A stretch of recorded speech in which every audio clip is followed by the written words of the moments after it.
En fait, vina biso Congo démocratique, ce qui total na lumière ya makomi. Tout ce monde que vina biso Congo démocratique est semblable na mboka oyo Israël ya Bible. Une nation qui était combattue. Alors position toza na lelo. Quand je regarde la vision o nzamba pesa kinga nazo bangate na yebi ke ba violer bande ko na biso ebele, ba bomi bande ko na biso ebele. Mais basali ya nzambe oyo bazwa vision nazolo ba bien ke toza basali ya nzambe belé na Congo. Oyo moko azwa vision ya délivrance ya Congo. Na yoka pe belé bazwa délivrance ya Congo. Il est temps papa pour nous tout élément to bongisa mitema na biso to bondela nzambe. C'est-à-dire babandi ko véhiculer ba message ndenge to sengena bino bozaki batali des artistes oyo lelo ekomi na ba concert na bango afokami babanda ko prester ba pasteur message na alors lelo bino bokoki machage to komi na wote pour na mboka et quelque part on se dit ça ba pasteur na message na go bino en tant que basali na nzambe. Est-ce que vous monaki avant que mboka na biso bako bundisa biso boye bako zwa ba goma bako violer ba mama na biso bana na biso bako buma bande ko na biso côté est wana mobimba bino antaki basali na nzambe bo monaki dès que bo monaki yango pourquoi bo empêcher ka nini te totika li biso moko même armée na biso to yebi que faiblesse ezali totika ezana moment oyo nde mokile ko yeba que to ponama na nzambe toza nation oyo ponama na nzambe akela likolo na se. Toza nation oyo, Papa David Nazolo Banayo, le monde verra le miracle au travers du Congo démocratique. Imaginez-vous dans le luxe le plus absolu, au cœur de Paris. Bienvenue chez Lucky Passport, votre service de transport en van limousine avec chauffeur, champagne et snacks de qualité. Détendez-vous dans notre van limousine somptueusement aménagée où chaque détail a été pensé pour votre confort.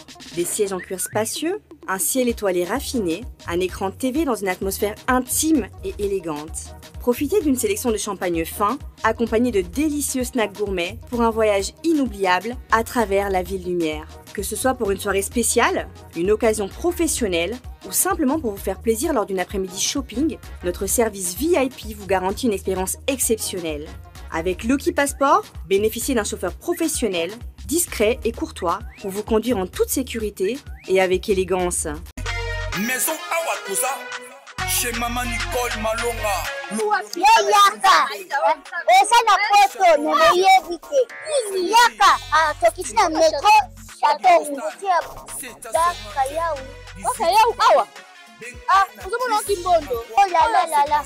Paris. Jela na oyeba asaka mon daza bo asaka so bine bila metro. Papa mukolo bo ya takuta kusaka msanga. Isa tani ngaba ba nini. Tanga.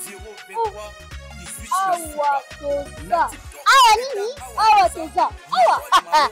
Yaka sona place de côte. Asama mboka Maman Nicole Malonga. Vous êtes devant Nicole Malonga Awa toza, c'est-à-dire Awa toza le magasin Awa toza au boyo partout dans le monde. Nicole Malonga Awa toza, Maman Awa toza devant vous. Toza na Château Rouge sur la rue Custine numéro 3. Awa naza na produit spécial, ma produit oyo elongolaka na tâche. Tozo lobela makambo ma tampon ba maman ba bébé belé, ba maman ba zo tambulaka na ba poudre na ba fond de teint. Nicole Malonga Awa toza, Awa na Château Rouge na pour na kolongola ba tampon ba maman, ba nduta ba maman oyo bazana besoin au sala taille pour na kokita ba mbunu. Ba maman oyo bazana besoin ya kosala ma forme kalinga azala na tolo munene, alingi azala na sima munene ba hanche munene, bipende munene. Maman Nicole Malonga Awa toza ndeka boyebi. Depuis 2007, ça fait un produit, il y a qu'au grossir, ma fête Saint-Mollet hanche. Voilà, vous avez vu ça, awa. Non, yo je m'en atte. Oh là là, et là quand ça ma balle, et ça pour une balle. Na liana ngaba mbisi, na ba restaurant belé, na yena Mambo Galaxy, na kuti poisson. Tala mbisi, mbisi pe ya mwana te. Haza minerte, haza mukolo. Ndoboko liango familial, botondi. Mbisi basangisa na crevette. Kaka ya mbisi, basangisa na makemba. Basangisa na poivron, basangisa na céleri, basangisa na pomme de terre, basangisa na munganza. Donc mbisi, azu vitamine. baza lisusu na ngulu, baza lisusu makayabu, brochette, oto bengi kamundele, mayebo, ndo biloko nyonso ya mboka. Pa Galaxy Mambo tozolia. C'est Mambo Galaxy. Azo sala pa na bana mboka.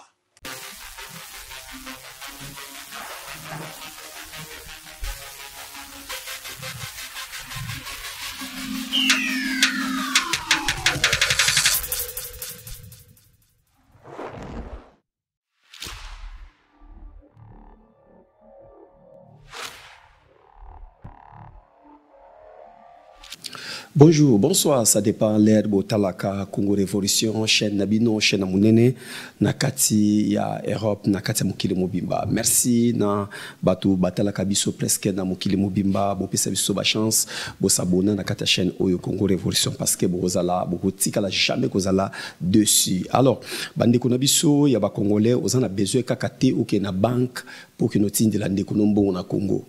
Ni ba parents, ba famille, ba relation. Non. Zoaka téléphone na yo beta kaka tap send tango télécharger yango kota na kati wana tango kota na kati beta code promo ezali mombele 5 so betika mombele 5 mbala moko na bande ko Europe so kotini neti 100 € tiana mutu na onde ko nonda Kishasa ozwa 105 €.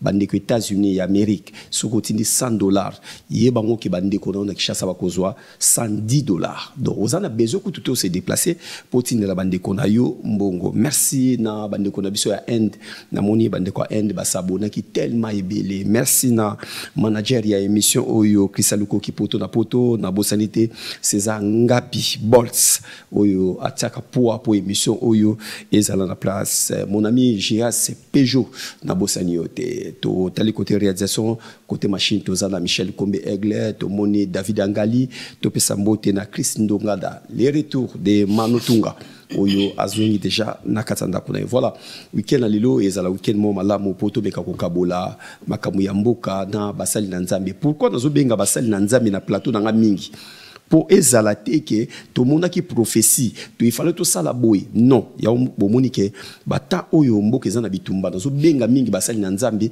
baya to kabola na bango nini bazo mona pona Congo lelo ezala weekend mo ya bien poto ya ma docteur Oma Kitoto Samuel awazana plateau na biso. Bonsoir docteur Emma Kitoto. Bonsoir. Santé kimia na ngolo nzambe. Toba na ndenge nini yoza musali na nzambe toba na losambo ou bien toba na émission mbala moko. Toba na losambo pokapa. Obondeli.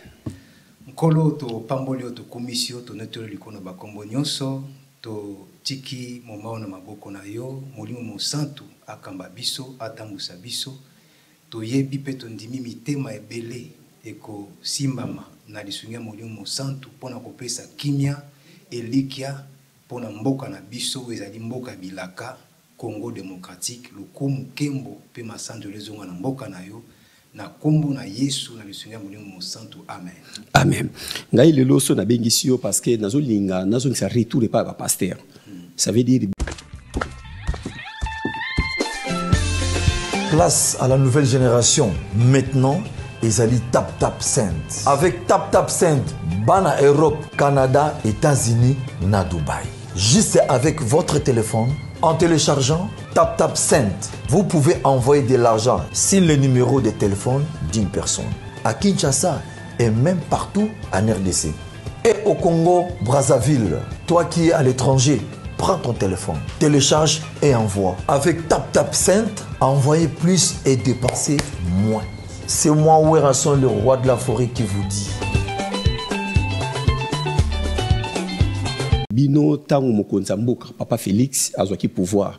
Bino bozaki batali boso ya komema na stade Marti bobonde la pona mboka. Ye na katikati afukami bino bosimbani ba pasteur. Alors lelo bino bokoki ma charge to komi na monte pona mboka. Ya omoni ke na zozong sa ba pasteur na plateau na ngai. Erreur eza wapi? Mabeni no biso to sali mokonza mboka sali nini bakonzi basali nini na kata mboka na biso. Alors mbali boso bato ba mona on a plateau oyo na chaîne Congo Révolution docteur Emma Kitoto Omadi Asanani. Docteur Omadi Toto Samuel azali mosali na Nzambe motei na kati na peuple na Nzambe azali artiste auteur compositeur azali compatriote na mboka Congo. Voilà, azali oyo pe azoko sala ke bande ko belé bazwa formation ya koyeba ko évoluer na vie professionnelle. Voilà. Boni mosala nzambe zo ke bien? Mosala nzambe zo ke bien na ngolo nzambe. Voilà, ozaki na studio. Nazalaki na studio, ça fait 1 an et demi. Na komaki nzembo moko titre nango Amani. Amani. Amani. Eza na Swahili. Na lingala kimia. Nzembo wana ezali rattaché na vision moko nazwaki depuis décembre 2006. Yo ozwaki vision to kenena bande ko malema ba la biso mokili mobimba ozwaki vision na 2006. Oui, 2006. Vision wana elobaki ni na vision wana. Vision wana kolo atalisa kinga que un moment donné mboka na biso Congo démocratique et kokota désordre ya kusakana te mboka mobimba et kokoma salité na dimension spirituelle pe na dimension physique niveau kokoma na niveau mo alikolo muntu kuta kokokalisi ko sala eloko moko te nde na moment wana nkolo atalisa nga na vision wana décembre 2006 ye moko intervenant qui pour la délivrance ya Congo démocratique. Bon mboka siko eza bitumba na vision yo monaki. Est-ce que yo moto vision eza na erreur ou bien vision eza bien parce que yo monaki déjà mboka ko beba makamu nyonso osala kini nita monaki makamu wana ke mboka yo koma na ba niveau to komi. Prophétie ezalaka progressive na moment na monaki yango na komaki kaka na komaki na salaki lokote tango na ke Kinshasa na 2022 na constaté que makambo oyo nkolo alobaki nanga ezokokisama na mboka na rassemblaki ba frère ya l'église moi mi bale misatu na Congo na bito banda ko bondela pona mboka bota la vision ko atalisa kinga na monike mboka bandi ko koma na etawana désordre saleté déstabilisation insécurité ainsi de suite ndé na 2022 na bande ko wana to sangana kitu banda ko bondela pona mboka bobondela pona mboka to bandi bondela pona mboka. Ce qui ozo mona siko bituma na kati mboka na biso nini boko lo babino basali na nzambe position na bino siko na naiba position ya basali na nzambe siko pour mboka ezu bitumba. Oui. Ba prophétie d'abord na comprendre prophétie le kuta ba yeba ngo ndenge nini. Prophétie le kuta eloko ali boso ya di boso il faut to kambama na molimo mosanto pona ko discerner parce que makomi lobi nazo zonga skona makomi lobi n'ajoutez parfois à tout esprit, mais examinez si ça vient de Dieu. Ou encore, ne croyez pas à toutes les prophéties, mais retenez ce qui est vraiment bien. Alors, mon lieu, santo, azana pas sunga biso ko discerner. Parce que ezana ba prophétie oyo, ndenge makome lobi, e kokipe ko kokisama. Mais ezaya nzambe te. Kozonga kana makomi, soki mutapesi prophétie, azome mayo ne libanda ya makomi, déjà wano yebi keza prophétie lokuta. Mais prophétie neti oyo ce qui toke na mukanda ya acte nazo mukanda ya acte chapitre 16 verset 16. Zaki na mwasi moko zaki na esprit ya Python. À chaque fois apôtre Paul na ndeko na bazo ki noter yazo pesa prophétie. Azo baki basali na nzambo baza basali na nzambe na nguya. Or prophétie solo beza solo. Mais il a fallu Paul azala na esprit ya discernement pour comprendre que prophétie wana et utaki na nzambe te bien que zalaki eyokene na nzela solo et utaki na nzambe te la preuve ane ke abondela ki pona na mwana mwasi wana démon wana bimaki na kati na ye donc ba prophétie so tozozwa to bengami to examiner molimo mo santo a aidé biso to discerner wapi malamu wapi mabe siko bino antaki basali na nzambe. Est-ce que vous monaki avant que mboka na biso bako bundisa biso boye bako zwa bagoma bako violer ba mama na biso bana na biso bako buma bandeko na biso côté est wana mobimba bino antaki basali na nzambe bo monaki dès que bo monaki yango pourquoi bo empêchaka nini te retour wana te sozo ya ezana ba processus mosusu eza ba procédure ya nzambe ce qui nazongi kana makomi nazozonga kana makomi toke na Sodome na Gomorrhe to monike bazo sala mabe bazo sala ben justice mais nzambe bazo mona l'autre azaki juste abandaki na mboka wana peut-être abandaki ko bonda la pona bango nzambe bazo tala zo mona mais intervenir te tango ay ko intervenir akute na Abraham alobi na moni mabe ya Sodome na Gomorrhe na keko vérifier na yeba soki penza ezali ndenge na yokeli. Or ya yebaki déjà. Nda kitisi siko moto jugement na ye.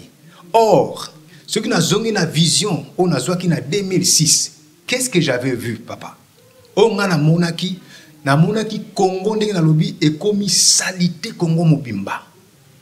Poubelle mboka mobimba, déstabilisation, insécurité, mabe na suka ya kokoma mabe ndenge wana likole fungwamaki moto babulu ya moto ezokita ebandi kozikisa basalite nyonso na mboka RDC ezikisi yango na sima babulu wana moto mopepe eyebandi kokoma ekombi basalite wana nyonso nzamba fongolinga misu prophétiquement namoni RDC mobimba na dimension spirituelle. Et RDC Mobimba, ça brillait comme de l'or épuré par le feu. Et ce qui wanate, na moni na sima mukongo nanga, izaki na mur ya moulai, ibande ko bloquer lumière ya soleil. Mur wane fusiré yango moke bandi ko fungwama. Ti soleil ibandi ko pesa lumière na yena kati na mboka. Et c'est l'état où to komi déjà na kati mboka na biso. Siko na état où to za siko kana biso eza place nini. Lumière on est soko takan. Parce que okay. Déjà, les rebelles sont poussés déjà vers Kinshasa. Papa David, les rebelles sont poussés. Mais où est-ce qu'ils sont Nzambe et Souka toujours na kokokisa. Manaroloba ke Congo ezali mboka ezali bilaka. Ezali loko moko. Peuple congolais azo ebate. Peuple congolais azo bosana. Est-ce que nous savons que le Congo a été toujours une nation qui était combattue? Ce qui totali na époque précoloniale, selon l'histoire, nous avons au moins 5 guerres que nous avons combattues contre le même Rwandais. Et même après, je peux même citer des dates, mais je préfère Topusana. Pour nous totali sabiso, en fait, vina biso Congo démocratique, ce qui totali na lumière ya makomi. Tout ce monde que vina biso Congo démocratique ezali semblable na mboka oyo Israël et la Bible, une nation qui était combattue. Alors, position tous en lelo. Quand je regarde la vision, oh nzamba pesakinga, nazo bangate, na yebi ke ba violer bande kona biso ebele, ba bomi bande kona biso ebele. Mais basali ya nzambe, oyo bazwa vision, nazo lo ba bien ke tous en basali ya nzambe ebele na Congo. Oyo moko azwa vision ya délivrance ya Congo. Na yoka pe belé bazwa délivrance ya Congo. Il est temps papa pour nous to telema to bongisa mitema na biso to bondela nzambe to lela mawa ya nzambe pona mboka Congo. Et j'en profite pour naloba ce qui tokena mukana na 1 Samuel chapitre 17 to komona bitumba ya David. David a telemi devant Goliath, mais avant David a telemi devant Goliath, Goliath a telemi azana ba arme nyoso koya kozana ngo. Azana assurance que muto bomanga na Israël wazate. Muto pa obetanga wazate.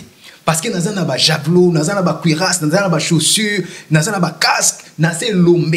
Et si mananga mapinga ezali, effectivement, na Israël ata mokote, ni le roi, ni les grands guerriers ba tellement qui pouvaient bondisa Goliath.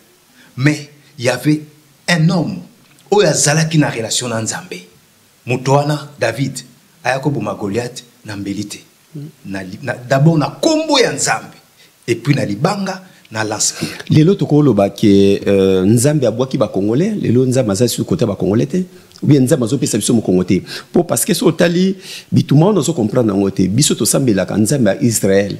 Mais na moment to so na Israël baza bien, bana ba relation bien na Rwanda, umbuko zo bunisa biso. To continue ko sambela Israël toujours. Les Cambouezali Congolais, Nazol Bali Cambo Congolais à s'informer. Congolais à l'ingakotangate. Congolais à l'ingi distraction.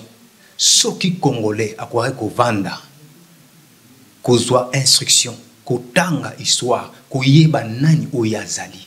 Na kokota na polémique te, nazo respecter les Israéliens. Mais nako fongolaka elo mona lo bakeno. Le Congo démocratique a une relation intime avec la race d'Israël, la nature d'Israël, la postérité d'Israël. na lobby le kwana pona lobake le Congo démocratique azo sambela nzambe pona ba israélien te azo sambela nzambe o ya bomoi nzambe Abraham nzambe ya Isaac nzambe ya Jacob nzambe o ya kila likolo na se yende mutako intervenir pona Congo ba israélien nous le savons bazali na sima ba rwandais toyebi yango tout comme ba multinationaliste baza derrière ba rwandais mais biso na minute yo congolais foye bake totikali biso moko même armée na biso toyebi ke faiblesse ezali totik eza na moment oyo nde mokile ko yeba ke toponama na nzambe toza nation oyo eponama na nzambe akela likolo na se toza nation oyo papa David nazoloba na yo le monde verra le miracle au travers du Congo démocratique. Même à Tabatouana, mais les promesses que Dieu a données pour cette nation, ça ne dépend pas des ministres, ça ne dépend pas d'une autorité quelconque, ça ne dépend que de l'autorité suprême, qui est le Dieu suprême. Si vous avez un moment où vous avez bitumba, na une deuxième question, balami balé le sous. Na comprendre. Tout bunda ou bien tout sambela. Ok, je fais partie à Bassali Oyo. Nazo ramené bateau. Le coup naza mosé na nzambe. Totalement makomi. Namukanda na 2 Chroniques, chapitre 22. Le roi Josaphat, mwana David, azaki combattu par 3 nations. Tant amoni 3 nations na bangi, amoni ka okoko bundate. Parce qu'azana mapinga oyo ko bundela ete. Qu'est-ce qu'il a fait? Tant bangi basakoli baye babina ko bangate. Mais à organiser armée naïe, je dis bien à organiser armée naïe. C'est-à-dire qu'au bon de l'Anzambe ne nous prouve pas d'organiser notre armée. Parce qu'il faut rendre à César ce qui est à César, à Dieu ce qui est à Dieu. C'est-à-dire, oya bengami na mapinga, azala organiser na kata mapinga. Oya bengami na losambu, atelema na losambu. Na kozo exemple ami balé. Eza na mukanda na Exode. Na mukanda na Exode 17. Tozo parler sur Moïse, Josué, Aaron et Hur. Tomoni Moïse azali kolo ngomba. Hur asimbie loboko moko, Aaron asimbie loboko moko, bazo bondela nzambe. Moïse azo bondela nzambe. Mais Josué azali na mapinga na champ de bataille. Tant Moïse a tomboli maboko zali kolo, Josué azozwa elonga. Ce qui Moïse a quitté ses maboko, ba Amalekite bazozwa elonga. Faisons la part des choses. Ba yeba sambelaka ya solo to sambela nzambe. Moment onde toko ko sambela siko nzambe. Nzambe apesa bilaka. Salela biso parce que tout ça na mutu te. Tout ça na lisongite. Est-ce que vous comprenez comme si monde entier mobimba ba bwaki ba congolais ba sundoli bango? Papa David, comme si tout ce qu'elle bana isolé. En réalité, Nzambe va permettre bisoto comme un niveau ana. Pourquoi? Parce que dans la histoire ya Congo awa, depuis des années nalobi bien avant même la colonisation, nous sommes à 1388 où nous avons fait la guerre avec Moussoro Ier, Rwandais. Nous sommes à l'an 16004 jusqu'à 16011. Nous avons fait la guerre d'agression lancée par Kigali II, toujours Rwandais. À l'an 1706, pareil. À l'an 1873, pareil. Et tant que tu es comme un moment, il y a colon. Qu'est-ce qui s'est passé? Les deux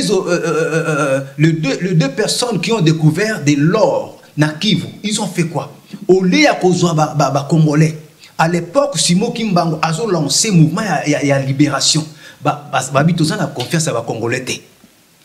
Qu'est-ce qu'ils ont fait? Baké Kozwa, famille à Rwandais. Baké Kozwa, famille à Rwandais, Memi Bango, na Kati Mboko na Biso, pour travailler sur l'or qui était découvert, ainsi de suite.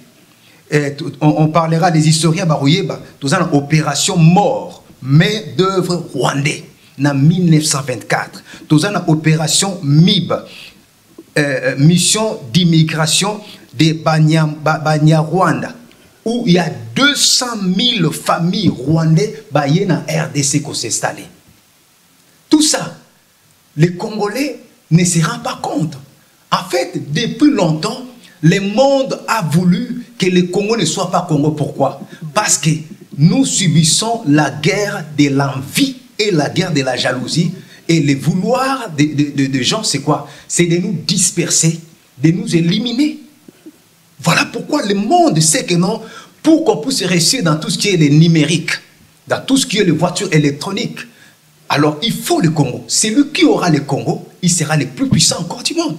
Alors, puisque celui qui aura le Congo démocratique aura tous ces matières premières et il peut atteindre les niveaux les plus supérieurs, alors qu'est-ce qu'il faut faire? Il faut déstabiliser cette nation. Mais si vous binomoko en tant que basal nanzami na l'église, pourquoi vous sautez à makambo te que peuple faut téléma il faut banzimi na binomba téléma binobo vandika okobala okobota na mondelio voyage poto na mondelio bali pourquoi vous sautez à tes peuples congolais na minito Israël azobunda bakolo Yesu bazobunda pourquoi binobo te banzimi na binote batelema bo fandi kimia pour nous la mabonza yango moni je fais partie à basali oyo nazo porter mboka nanga.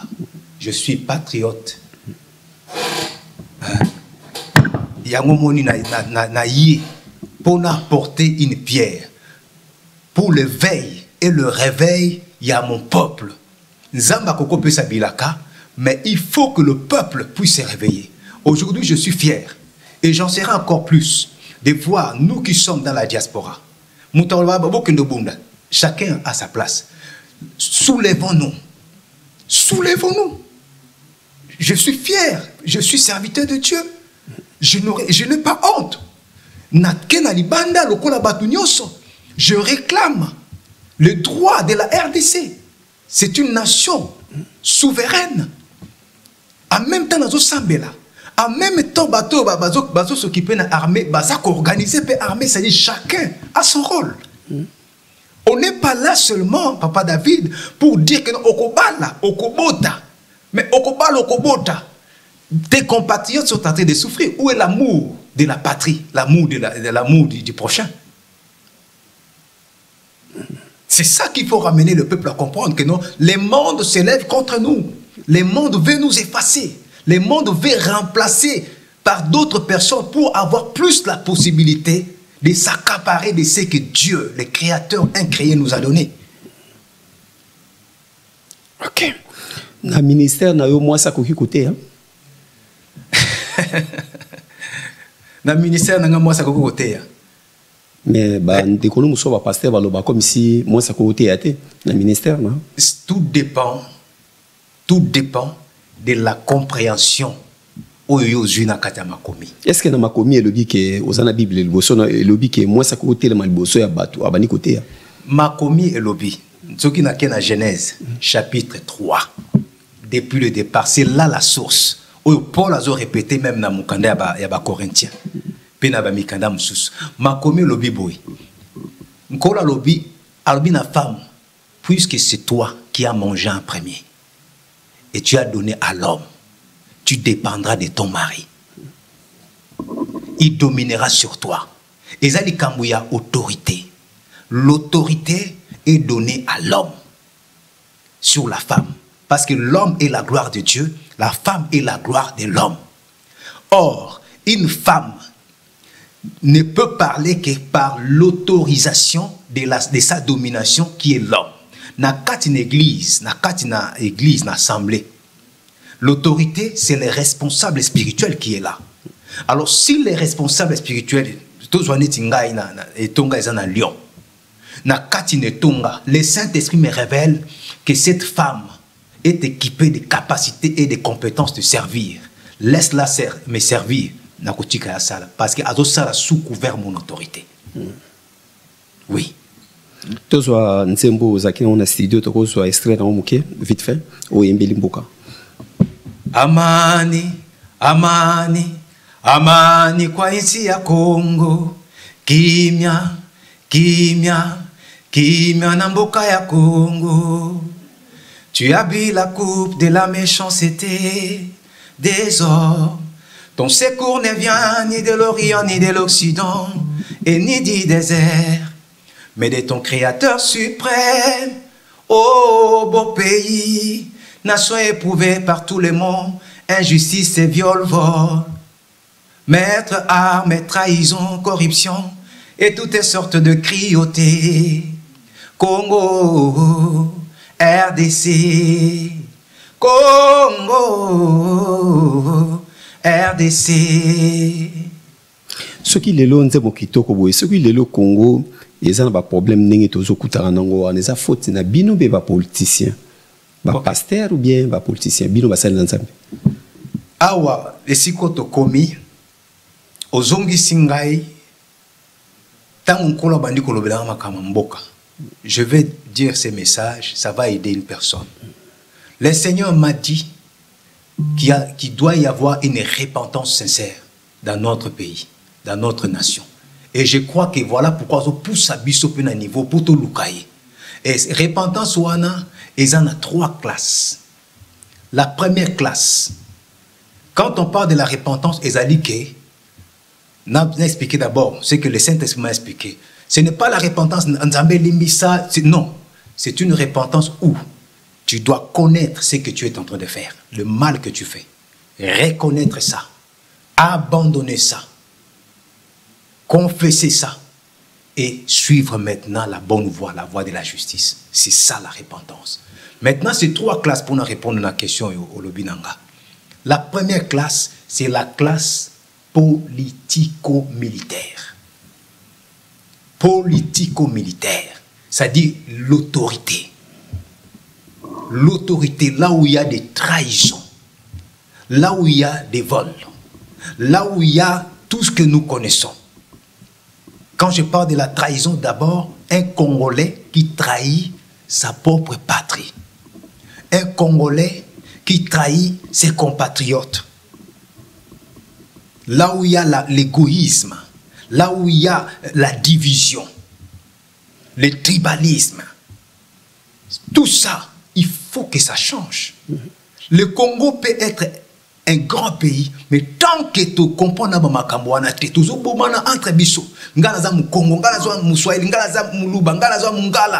mais les autres viennent pour nous détruire. Mais nous sommes là. Donc première classe, c'est la classe politico-militaire. La deuxième classe, c'est la classe de nous, les serviteurs de Dieu. Autour le bango tout à l'heure. Est-ce que nous sommes là seulement pour dire Okobala, Okobota, Okosala l'église ya munene, Okosala boy, Okokende poto, Okobeta na Olympia, Okobeta. Il n'y a pas que ça. Tout sommes un message à solo. Quand message est en akati na solo, na lobite ke basali nyoso ba baza mabete, basali ya solo baza. Ya ona zo ba basali na solo ba continuer ko telema, ba continuer ko bondela. Pour nzamba yo ke la biso mawa. Tant nzamba yo ke la biso mawa, ako intervenir pas pour que ça bilaka naï. Et la troisième classe, c'est la population. Na kati ya population, je pointe premièrement les artistes. Les artistes. Car les artistes, que ce soit musiciens, comédiens, ainsi de suite, ils font partie de ceux aussi qui ont détruit. Donc, tout zonga. Voilà pourquoi quand on parle de la prière, tout bondela, kubondela, biso kubondela, ils ont d'abord tous les mawanzambe. Mawanzambe, et kosala, atana mukia armée autokozanango, nzamba ko intervenir. Nzamba ko cha organisation na armée na biso. Nous sommes quand même le Congo démocratique, un grand pays. Un pays rempli de richesses, papa. Et où ça la passe, et où le lisabiso. Moussala Nabino, église nakati ya gouvernement ou bien église nakati ya mboka. Moussala où est la canine? Et contribuer à canine. Papa, Moussala Nabiso nakati ya gouvernement. Nous sommes à la Bible. Nous sommes à la Bible. Ma commis, Bible tozotea. Tangu David, le roi David, l'homme selon le cœur de Dieu. Akomutambola mabe. Nzamba ebi que David a lisu ya peuple na ye. Tant David a bomi moisi à Iri, a récupéré a récupéré moisi à Iri. A juillet. Mutali boso oyo ayaki koloba David na Moussa na Nzambe prophète. Abi ko otamboli mabe. Lokolo tamboli mabe. Yoka Nzamba lobi boy. Basi oyo sana bango bakobima na bango na poisa. Et moi na oyo abotamaki na David na Betseba akufaki. Moussala ya Moussa Nzambe, nous ne sommes pas des politiciens. Je ne suis pas un politicien. Je suis un serviteur de Dieu, je suis un patriote. J'aime mon pays. Moussala nanga en face de l'autorité, et ça koloba solo. Et ça kokende po banwa misangate. Ça c'est la compromission. Soki na solo le mona munoko. Na komi ko tala ba bien. Ce n'est plus le Saint-Esprit qui agit. Au moins net ba message dans notre pays ça. Na solo ba solo pour nous soit comprendre que Dieu peut encore faire. J'ose croire que message que comme amène à niveau de l'autorité autorité pour comprendre que Dieu a une mission avec le Congo démocratique et il accomplira cette mission. Mais azo benga bisoto zonga na makolo na ye. Ko zonga na makolo cela ne veut pas dire toti kamakamba ya armée bisonyo so sambete, il y a ceux qui vont prier. Il y a ceux qui vont aller au travail. Les scientifiques vont faire les recherches. Les architectes vont continuer à travailler. Les artistes vont continuer à travailler. Mais ceux qui sont appelés à la prière vont multiplier la vie de la prière selon la recommandation du Saint-Esprit. Est-ce que dans la Bible, bakoma qui est Moussali Nanzambi, akuiko qui ne Moussalate, n'engana wasala bonana era Moussala. Est-ce que bino wa pasteur, il faut kaboli aka na église, kakobi oko kepe Moussala normal neti batinyo so bakenda ka pasteur za maçon, yesu mo azaki ministre.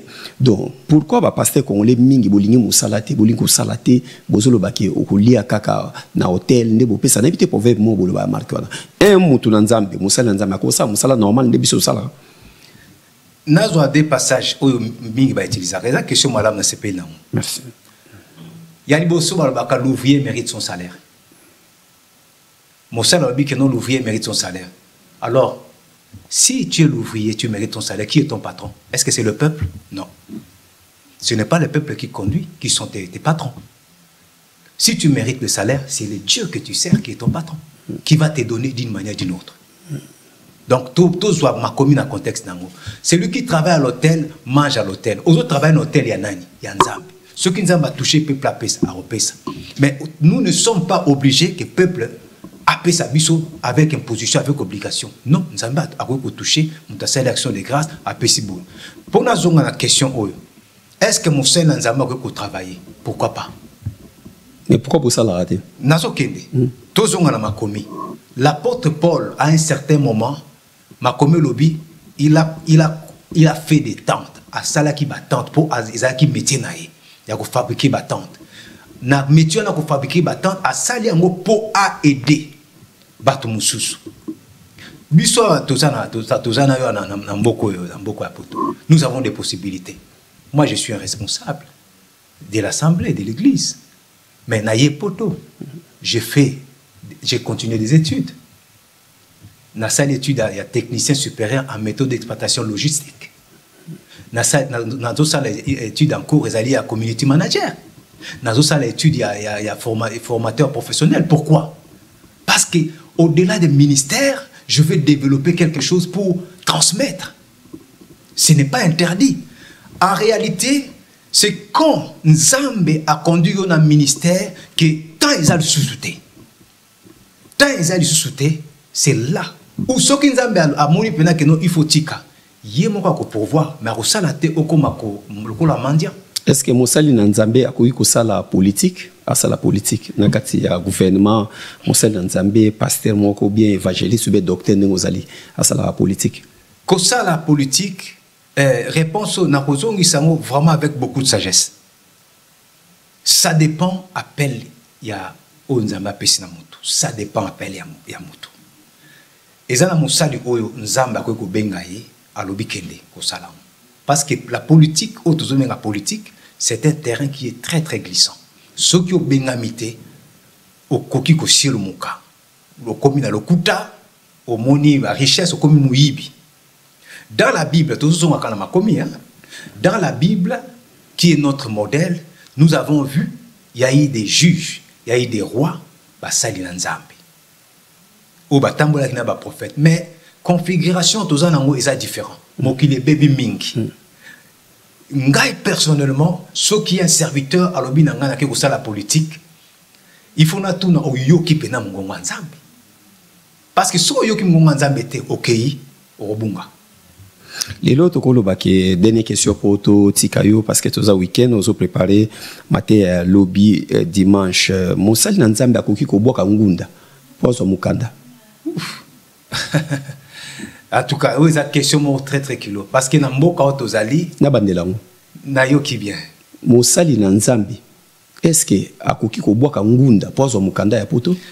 Réponse na ko pesa ezake tout dépend aussi intimité ya mutu na nzambe na lolenge mutu azota mona nzambe. Pourquoi na lobi boy? Okoyi koya na mboka oyo. Nzambe aza tout puissant. Il est tout puissant. Ako fongoli aux portes, ba peso mukanda au sali lettre. Préfa yebiote. Nzambe aza miracle. Au sali lettre, au commis préfet, dans la situation beaucoup de mukanda. Bon, ezana batu mususu, fois na ye, eza tellement moqué. Ako koma na ba dimension anate. Et là on dit nzamba salaka. Nzamba talaka. Azo talayo. Azo sala selon ozo kene na makambo. Obwa kipengunda okosi. Okosi menzamba couvrir yoka na mawana parce que ebike kondimano eza moke. Kondimano eza moke. Okokate ke ovanda. Ovanda ata 6 mois, après les 6 mois, okome la préfet que non, na vandi pendant 6 mois. Naza na situation boye. Naza na besoin nazwa mukanda na France na sala musala ainsi de suite. Ce qui lelo au tongi église, ozana ba bien mon église. Ba bien ba lupangu biloko ebele na kombo ya église.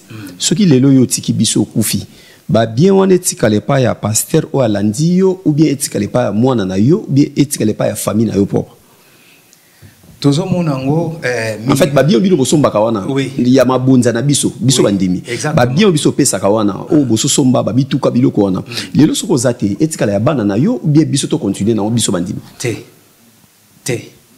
to changer wana vraiment to changer nazo monango mingi omoni ma campagne tozo baba sana nzambe to se repentir na Congo je parle des nations to changer ma nzambe eza spirituel eza peu physique, pesa matériel. Qu'est-ce que je veux dire par là?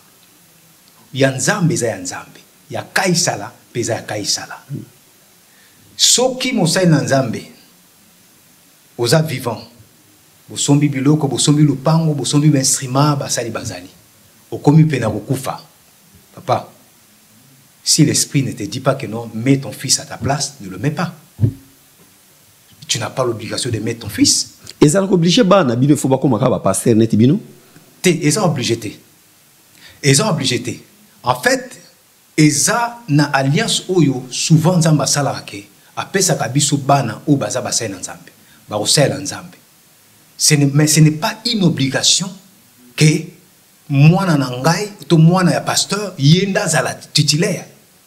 Nazo pesa exemple moko. Na oti ko participer na ordination il y a 2 apôtres à Paris.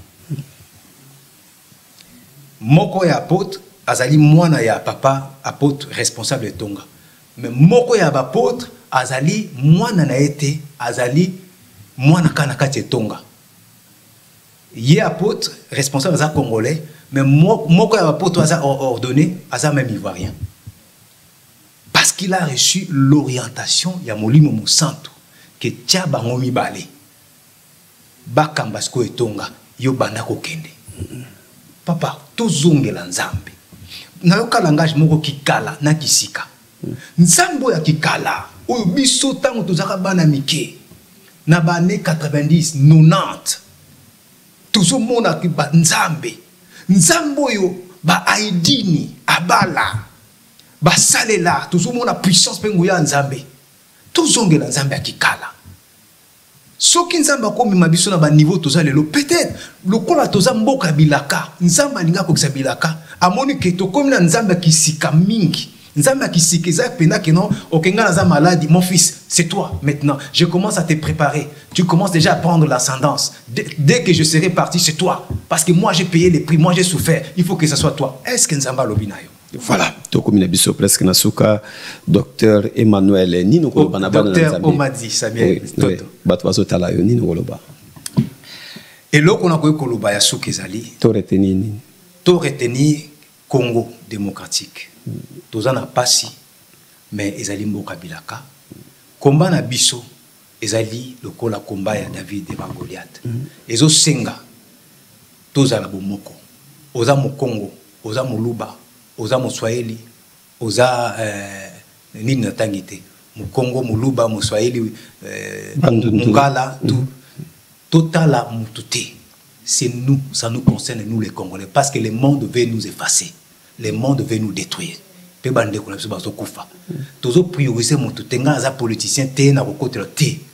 regarde en tant que patriote le Congo.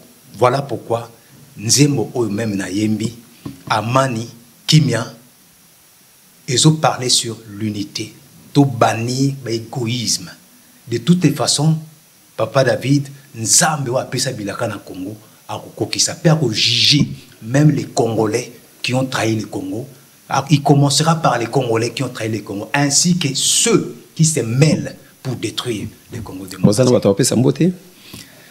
Nazana bata opesa mbote na ko pesa mbote d'abord na ma très chère épouse. Maman na pesi mbote mingi. Na nyonso o nzamba permettre azo sala po nazala bien ministère pesa la bien na pesi bana na ngai mbote pe na pesi mbote na bae o nyonso ba participer na nzembo oyo Amani Kimia. Na bandi na JB Bamenga na studio à Lyon, Abraham studio à Lyon. Na kena studio ya Tonino Nsilulu na Kishasa, na studio ya Paris Michael Lachumia, et puis na studio Mususu ya Lyon la clé de louange Amani. Pe ba nyoso o ba yembi na pesi bango mbote. Merci vraiment botala kibiso presque na mokili mobimba. Merci na passage na yo. Juste le loba moko kaka bolembisi. Nzembo bimaki sans clip. Nazo senga batu Bobeta kaka Amani Kimia semaine tozo banda clip ezobima. Voilà, merci na yo na passage na yo soki clip bimi mais la biso to luka to mekato sala promotion nango. Merci na bande ko botali biso na mokili mobimba. Na sengi na ba pasteur, ba prophète, ba docteur, ba titre nyonso eza basali na Nzambe plateau eza polele. Boya bino bo pesa biso ba prophétie. Kongo eza na bitumba, mboko eza na bitumba. Boya ko yebisa biso to sala ndenge nini parce que même na Israël avant ba kino bunda bazonga nanu na temple. Baki no yoka nzamba lobi nini. Merci na passage na yo mosali na Nzambe et le ko bakisa ici na linga kina bosana bolimbisi tozo ko lancer na WhatsApp un groupe qui s'appelle Basambeli ya Congo.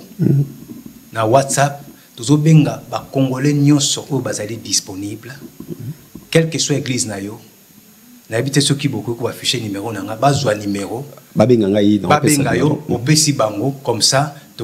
Bango, c'est le moment où tu banda ko bondela intensement pour le Congo démocratique. Voilà, merci na réalisation dia Michel Kombe Aigle, merci les sous na côté caméra tozaki na David Angali, to bosanité Chris Ndongala, to pesa de retour ya Manutunga o yaza déjà na katanda ku déjà sonki botikala Kimia na mabuta na bino. Merci.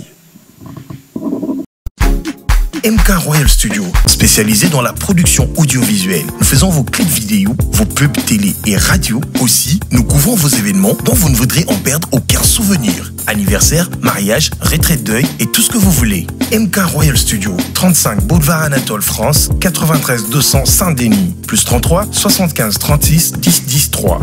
Et nous sommes MK Royal Service.